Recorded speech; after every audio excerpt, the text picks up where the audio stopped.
Yan, so bali nandito tayo ngayon mga boss sa ating new project na tinitingnan dito sa may parting Caloocan. So tinitingnan natin dito yung mga gagawin like ito, itong hagdanan, itatiles. Ayan, nakita nyo. So ongoing pa rin yung trabaho dito. May nagpa-plastering, electrical, so marami pang ginagawa dito.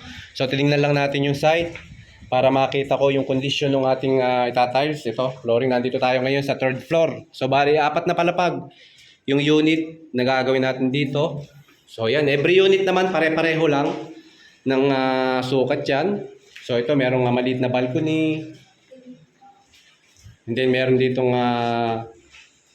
siguro dining area. Then CR, medyo madilim lang. Ayan.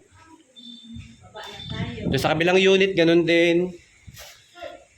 Yan, ito yung ating gagawin. So, bali magka-uusap pa kami ni boss no may-ari nito. Tingnan natin kung magkakasundo kami sa price na ibibigay natin sa kanya. Gagawa tayo mamaya ng formal quotation. Ipapasa natin sa kanya. Ayan. And then, pati yung sa mga wall natin, ceiling. Bali may painting works, waterproofing. Yan, katulad niya, may mga leak, no? May mga moist, tubig. So, kailangan waterproof yung mga part na may leak. Yan. So dito naman tayo sa 2nd floor naman, baba tayo dito. Yan, so maraming hagdanan dito na itatiles. Yan, so medyo madilim lang mga boss pero okay naman dito. Ayan, ito yung 2nd unit, 2nd floor na tayo.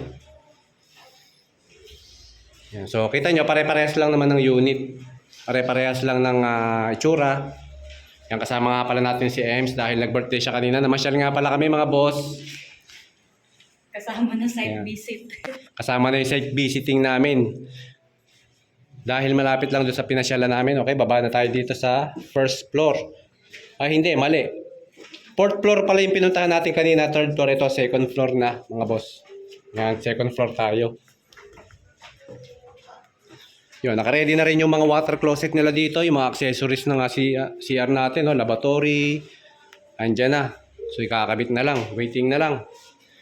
Then, medyo madilim. So, baba na tayo sa ground floor. I-update lang natin kayo mga boss kung anong magiging pag-uusap namin dito mamaya ni boss. Okay?